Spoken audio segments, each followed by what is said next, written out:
Megamind hit the shelves 14 years ago and was a phenomenal spoof on the superhero genre. It was funny, clever, and most of all had a really good story.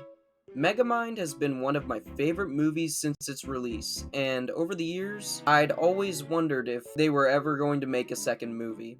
Fast forward to now, and I have my answer. Before I really get into it, I just want to say, by no means am I a professional movie critic. I don't typically cover movies, and I haven't gone to film school or anything. Megamind is just a movie I love, and I wanted to talk about the newly announced sequel. Take what I say with a grain of salt, and if you enjoy the video, please leave a like and subscribe.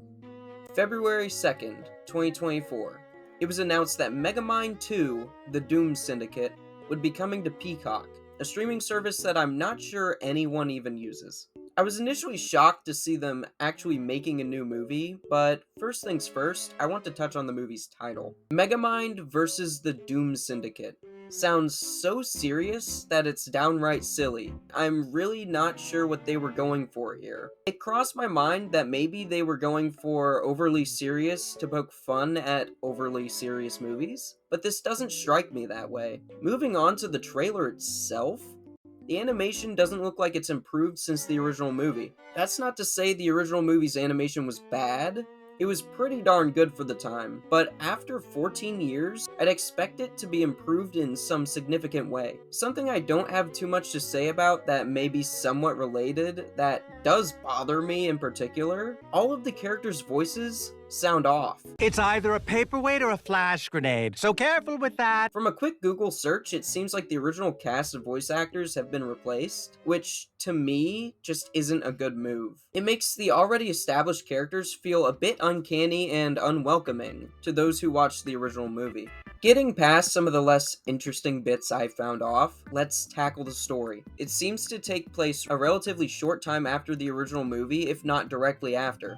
This isn't necessarily bad, but it's a mistake that I feel like The Incredibles 2 made. When I wait for such a long time for a sequel to come out, let's say 10 to 14 years, I want to see how the characters I loved have grown over that time. I want to see what they've gone through since last we met. It can be very jarring being thrown right back to where you were 14 years ago. Megamind, as shown in the trailer, immediately feels narcissistic. Kind of a big deal. He definitely had tones of narcissism in the original film, but it was pretty funny and not super in your face.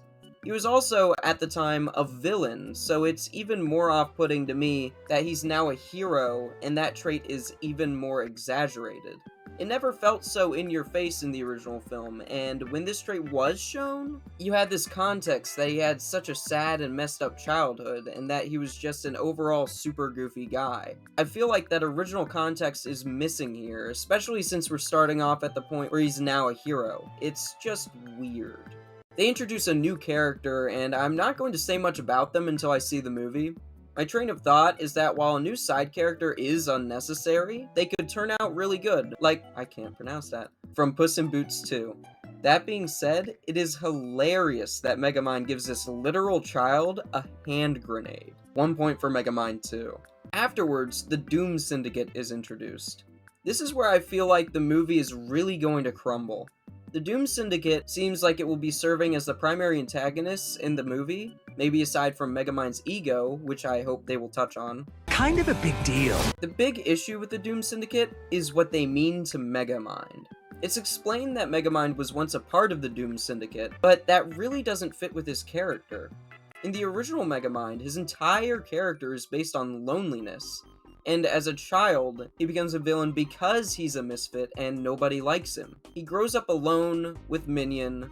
He only becomes the hero because of his continued loneliness after defeating Metro Man and his newfound love for Roxanne Ritchie. Introducing a crime group that he was apparently a member of before the events of the original Megamind really downplays his character arc in the movie, if not contradicting it completely. Once again, I'll say his entire character and reason for being a villain in the first place was due to his isolation, and this feels like a fundamental misunderstanding of his character. Ending off the trailer, they make sure to drill into our heads how absolutely narcissistic Megamind is, which definitely leaves it on a sour note for me.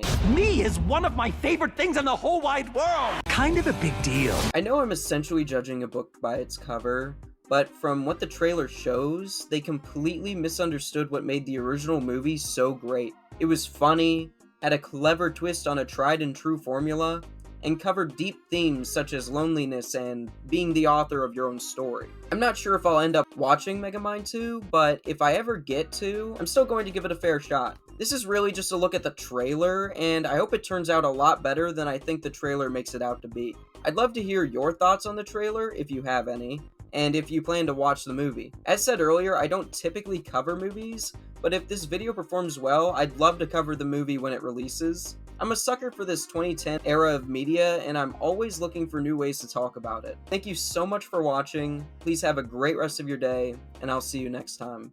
Bye.